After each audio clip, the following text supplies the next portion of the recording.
Alors voilà, t'es devant ton écran, stylet en main, et tu commences à arriver au bout d'un digital painting. Là, tu commences à te dire qu'il est peut-être terminé, mais tu cherches encore un peu les endroits que tu peux améliorer, détailler, retravailler. Puis tu sais plus trop quoi améliorer, ou comment. Tu te demandes si ton image est finie. Tu continues et au final, tu commences à te dire que plus tu passes du temps dessus, moins ça sert à quelque chose. Voire pire, des fois t'as l'impression que tu empires les choses. En gros, tu sais que ça peut encore être amélioré, mais tu sais pas si tu dois t'arrêter là ou non. Qu'est-ce que je fais? Je continue ou j'arrête? Voilà, mais qu'est-ce que t'es en train de faire? Mais c'est mauvais! Mais non, mais arrête-toi là, Spartan! Arrête-toi là, c'est vraiment de la merde! Là, c'est de la merde! C'est de la merde! C'est de la merde! Non, Spartan, ne lâche rien! Tu peux faire de ce digital painting un digital painting incroyable! Je sais que tu peux le faire! Alors, continue! Ne lâche surtout pas! Continue! Continue! Continue! Continue! Continue! Qu'est-ce que je fais?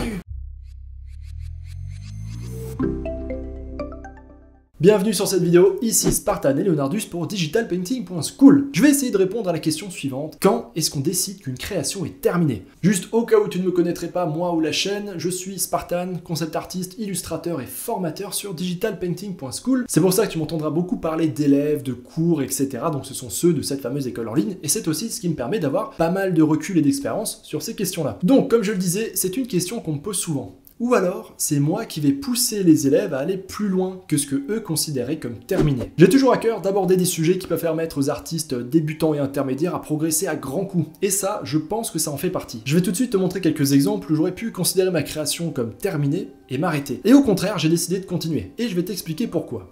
Je vais te parler par exemple de cette création-là. Là, tu as sous les yeux le croquis avancé. Et le concept de la créature était très clair dans mon esprit, par contre je savais pas trop ce que j'allais faire avec le reste de la composition, et notamment avec le premier plan. Donc j'ai commencé, j'ai creusé, puis je me suis dit, tiens, ça pourrait être sympa de faire un, voire deux personnages en train de fuir au premier plan. Et c'est comme ça que m'est venue l'idée d'ajouter ces deux personnages dans une pose un peu comique. Comme tu peux le voir, hein, ça raconte une petite histoire, on voit qu'ils ont les mains remplies de coffres, de trésors, donc on peut imaginer qu'ils s'échappent d'une salle de trésors, mais qu'ils ont peut-être réveillé le gardien. En tout cas, c'est un petit peu ce que j'avais en tête. Et le truc, c'est que typiquement, plus je passais de temps sur cette image, plus je commençais à bloquer. J'avais beau faire tout ce que je voulais en retravaillant les valeurs, en améliorant les personnages, les couleurs, quelque chose ne marchait pas, j'en étais pas assez satisfait. Et je suis vraiment resté longtemps bloqué à cette étape. Donc, au bout d'un moment, j'ai laissé passer du temps s'écouler, je suis revenu dessus et je me suis dit que j'allais tout rechanger s'il le fallait. Donc j'ai complètement supprimé ces deux personnages, j'ai changé l'angle de vue, j'ai fait tout un décor autour un petit peu gothique comme ça, tout un plan du sol, etc.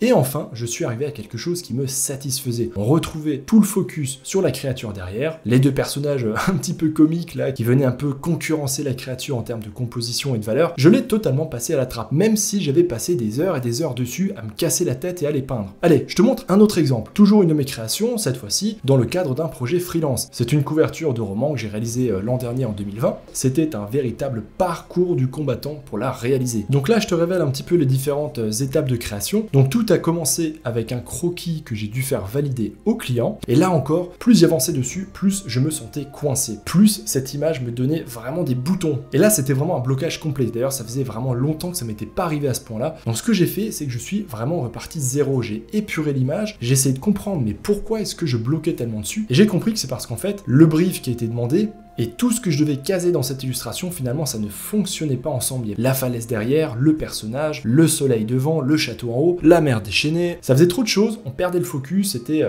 impossible de tout faire rentrer, surtout qu'en plus, il fallait garder de la taille pour le titre. Bref, ce que j'ai fait, c'est que j'ai donc suivi mon instinct, j'ai épuré un petit peu tous les éléments qui me posaient problème, j'ai relu le brief pour essayer quand même de me rapprocher un petit peu de ce que je ressentais que l'auteur voulait faire passer, et au final, j'ai proposé ce croquis en deux versions, hein, donc deux couleurs, et il se trouve que l'auteur tout comme l'éditeur, ont adoré cette version. Donc autant pour eux que pour moi, ça a été un gros déblocage, vraiment grosse préférence pour cette version, et j'ai ensuite pu la détailler, avancer dessus, et ça m'a donné cette illustration finale. Et là encore, si tu compares la version précédente, là où vraiment je bloquais, j'avais envie d'arrêter, d'abandonner, et cette version finale, il y a un écart qui est monstrueux, mais j'ai bien fait de pas abandonner, j'ai bien fait de continuer, et de réussir à remettre complètement en cause mon travail, à redoubler d'efforts pour le terminer. Que ce soit une création personnelle ou pour un client, généralement, tant que je ne suis pas satisfait à 100% 100%, je n'arrête pas. Ou en tout cas, je ne la poste pas. Je pensais que ce serait intéressant de te partager ce cheminement car finalement, on voit pas très souvent les étapes et les difficultés derrière la création d'une image. Des fois, c'est une balade facile et rapide et quelquefois, c'est un vrai parcours semé d'embûches. Des fois même, on abandonne et on laisse pourrir l'image dans un PSD. Ça m'arrive aussi quelquefois. Et je voulais montrer que ça arrive à tout le monde. Et surtout que c'est possible d'aller au-delà de ça et de transformer un digital painting qui aurait pu être bien en une création qui est franchement mieux. Je suis sûr que t'as déjà eu ça. T'as terminé ton image, mais il y a une petite partie dont t'es pas vraiment satisfait.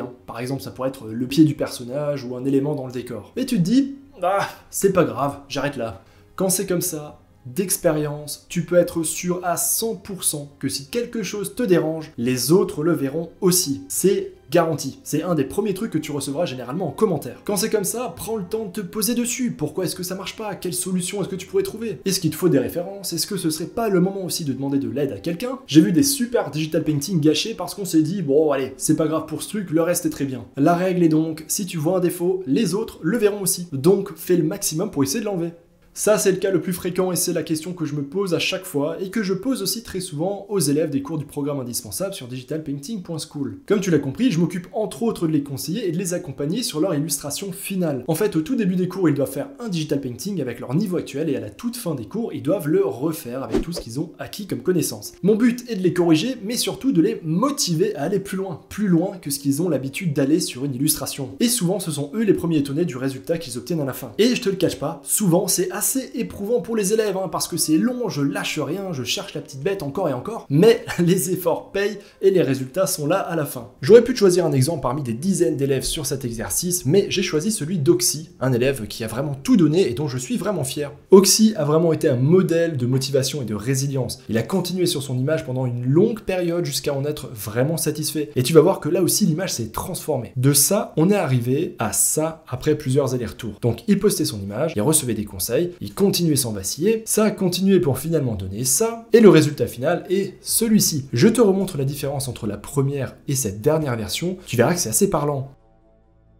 Et au passage, je te remonte son digital painting d'avant les cours. Oxy nous a fait une image de comparaison entre avant et après qui est quand même assez dingue. En tout cas, bravo Oxy et ces exemples d'élèves qui pensaient avoir fini leur digital painting ou qui tournaient en rond et qui ont finalement réussi à se surpasser ne sont pas rares du tout. Des fois, on s'en rend juste pas compte parce que personne ne nous a jamais poussé plus loin. Alors qu'un petit peu de motivation, voire un petit peu d'aide, ça permet vraiment de repousser ses limites. Ah, ça c'est mon cas par défaut sur beaucoup trop de mes créations. Je suis toujours à l'écoute de mon ressenti. J'avais une vision super cool de l'image en tête au début, est-ce que je ressens que j'ai atteint cet objectif? Des fois, comme je l'ai dit en intro, on n'arrive pas à retranscrire ce qu'on veut, il manque un truc à la création. Généralement, si c'est comme ça, je ne m'arrête pas dessus, sauf si j'ai juste passé 2 heures dessus. Bon, si c'est naze, je la jette, mais si j'ai déjà passé 15 heures dessus, j'abandonne pas. Je préfère alors la ranger dans un placard et j'attends. Si je peux, bien sûr, si c'est un projet perso, ou pour un client, mais que j'ai le temps. Donc vraiment, si tu commences à bloquer, garde confiance en toi. Ça, c'est le premier truc parce que la créativité, la capacité à trouver des solutions et à faire des superbes créations est directement liée à ton état d'esprit, à ton niveau d'énergie. Donc si tu perds confiance en toi, c'est déjà foutu. C'est pourquoi, fais une petite pause, laisse du temps passer et reviens avec plus de motivation et un regard neuf. Demander des avis à d'autres artistes est aussi nécessaire dans ces moments. J'hésite pas des fois à casser tout ce que j'ai fait et à faire d'énormes changements de direction. Des fois, il faut passer par là. Des fois, on bloque et il vaut mieux effectivement changer d'image, sinon on risque l'écœurement, la démotivation et c'est des fois plus contre-productif qu'autre chose de continuer. Il y a aussi les cas où ça commençait bien, puis en avançant, on se rend compte que cette image ne nous motive plus du tout. Ou des fois, j'ai des élèves qui ont dû faire des pauses sur une image et reviennent dessus après plusieurs semaines et malheureusement, ça les motive plus du tout. Dans ces cas-là, il faut écouter son intuition, son envie. Une création, c'est une histoire qu'on invente. Si on n'a plus envie de la raconter parce qu'elle ne nous parle plus, ou alors parce qu'il y a une autre histoire qu'on a plus envie de raconter, il vaut mieux s'écouter. Aussi, il y a le cas de création que tu vas vouloir faire rapidement sans passer trop de temps dessus. Ça, c'est un positionnement personnel. Est-ce que tu veux faire un de tes meilleurs digital painting et le mettre dans ton portfolio, ou est-ce que c'est plutôt une création que tu fais pour t'entraîner et tu t'es fixé une limite de temps et la contrainte de ne pas passer des jours et des jours sur chaque image. Tous ces cas-là sont d'ailleurs très bien, c'est vraiment bénéfique pour la progression et pour l'apprentissage de faire plein d'images plus rapidement. Seulement là, c'est à toi de placer le curseur où tu veux. Pour moi, on peut appliquer la loi de Pareto à un digital painting comme à n'importe quelle autre discipline. Cette loi dit que pour un projet, peu importe ce que c'est, les 4 80% du début du projet vont être faits en seulement 20% du temps complet, et les 20% de la fin vont être ceux qui vont prendre 80% du temps. Dans le cas d'un digital painting, ça se valide totalement. Si tu regardes au tout début, par exemple, simplement l'étape de croquis, donc on va dire les 10 premiers pourcents de ton image, finalement, elle contient déjà la moitié au moins des informations de ton image finale. Le plus long, c'est effectivement les 80%, c'est la phase de détail, de fignolage, etc. Donc ça s'applique aussi à tes créations. Est-ce que tu veux faire des concept art ou des illustrations qui vont être bien, mais pas forcément excellentes, mais par contre tu vas pouvoir aller vite et en faire plusieurs? Ou alors veux-tu que chaque image que tu produis soit un chef-d'œuvre, mais tu sais que ça va te demander beaucoup plus de temps et de sueur? À toi de décider. Et personnellement, en apprentissage, je te conseille de faire les deux. Certains exercices un peu plus rapides et d'autres que tu vas faire vraiment pour ton portfolio.